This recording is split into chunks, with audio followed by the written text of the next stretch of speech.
So hi guys 1 week முன்னாடி எங்களோட customer வந்து பார்த்திங்கன்னா பெருந்தொகையிலேருந்து கூப்பிட்டு எனக்கு வந்துட்டு இதுமாரி தாளவாடியில் மலைப்பகுதியில் எனக்கு தோட்டம் வந்துட்டு இருக்குதுங்க. எனக்கு ஏதாவது பூச்சிப்பட்டி ஏதாவது காலிப்பட்டி வேணும், எனக்கு ஃபிட் பண்ணி கொடுங்க அப்படின்னாப்புல. சரி அப்போ ஒரு 5 days வெயிட் பண்ணுங்க அப்படின்னு சொல்லிட்டு நாங்களே எல்லாம் ரெடி பண்ணிவிட்டு இன்றைக்கி எங்களுக்கு டைம் கிடச்சிது, நாங்களே கிளம்பிட்டோம். ஏன்னா அதாவது தகைப்பகுதி வந்துட்டு இந்த மலைப்பகுதி மேலே உச்சிக்கு போகிறதுக்கு பார்த்தீங்கன்னா கிட்டத்தட்ட 1.5 மணி நேரம் ஆகுங்க. நாங்களும் வந்துட்டு எவ்வளோ கிளம்பி இந்த பெட்டியோட ஹோல்ஸையும் அடைச்சிட்டு போயிட்டோம்.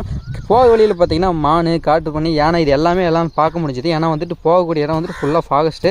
நாங்களும் வந்துட்டு இதெல்லாம் கொஞ்சம் பார்த்து ரசிச்சுக்கிட்டு கொஞ்ச நேரத்துலேயே பார்த்திங்கன்னா ஸ்பாட்டுக்கு வந்துட்டு போயிட்டோம். ஃபஸ்ட்டு ஸ்பாட் வந்து பார்த்திங்கன்னா ஒரு பெரிய தென்னந்தோப்புங்க. அந்த தோப்பில் வந்துட்டு பார்த்திங்கன்னா இங்கே கொஞ்சம் பெட்டி வந்துட்டு வைக்கணுங்க. இங்கே ஒரு 10 பெட்டியாட்ட வச்சுட்டோம். ஒவ்வொன்றும் வைக்கும்போது பார்த்திங்கன்னா கீழே க்ளீன் பண்ணிவிட்டு எல்லாமே வந்துட்டு வச்சு ஃபிட் பண்ணி கொடுத்துட்டோம். இவர் தான் கஸ்டமருங்க. பெட்டி எப்படி இருக்குது எல்லாமே ஓப்பன் பண்ணி காமிச்சோம். இவருக்கு ஆல்ரெடி எக்ஸ்பீரியன்ஸ் இருந்ததால் இவங்க வந்துட்டு எல்லாமே ஓகே, எனக்கு கொஞ்சம் ஓரளவுக்கு தெரியும், மேற்கொண்டு டவுட் வந்தால் கூப்பிட்றோம் அப்படின்னாப்புல. இப்போ இன்னொரு பிளேஸ் வந்து பார்த்திங்கன்னா சில்வருக்கு தேக்கு மகளாச்சு, அங்கேயே வச்சுட்டோம். இதை வந்துட்டு அவரோட வீடுங்க. காலி பெட்டி எல்லாத்தையுமே அவரோட செட்டில் வாங்கி லோட் பண்ணி கொடுத்துட்டு நாங்களும் கிளம்பிட்டோங்க.